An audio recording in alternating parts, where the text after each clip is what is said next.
ஆண்டவர் சொல்றார், யாக்கோபுக்கு தத்தளிப்பு இருக்குது, நிரந்தரம் கிடையாது. தேவன் நிர்ணயித்தது வேற. தேவன் நிர்ணயித்தது இதோ தத்தளித்து கொண்டிருக்கிறவன சுகமாய் தாபரிக்க பண்ணுவது. ஒரு தேவ பிள்ளைக்கு இந்த வெளிச்சம் தேவை. நான் தேவனை தெரிந்து கொள்ளவில்லை, தேவன் என்னை தெரிந்து கொண்டார். நான் இன்னைக்கு அவரை நோக்கி கையை உயர்த்துறேன்னா அதுக்கு முன்னாடி அவர் எனக்கு நேராய் அவருடைய கையை நீட்டினார். இன்னைக்கு நான் அவர் அப்பான்னு கூப்பிடுறேன்னா அவர் அதுக்கு முன்னாடி என்ன பிள்ளைன்னு கூப்பிட்டுட்டார்.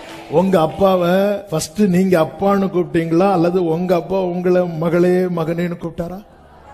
அப்ப எல்லாத்திலையும் ஃபர்ஸ்ட் அவர் தான். நான் அவரை நேசிப்பதற்கு முன்னே அவர் என்னை நேசிக்கிறார். இன்னைக்கு நான் தத்தளிப்பது உண்மைதான், என்றைக்கும் அல்ல. இன்னைக்கு நான் தாழ்ந்திருப்பது உண்மைதான், என்றைக்கும். இன்னைக்கு நான் துக்கத்தை சுமப்பது உண்மைதான், என்றைக்கும் அல்ல. யாக்கோபே, இவைகளை நினை. இஸ்ரவேலே, நீ என்னால் மறக்கப்படுவதில்லை.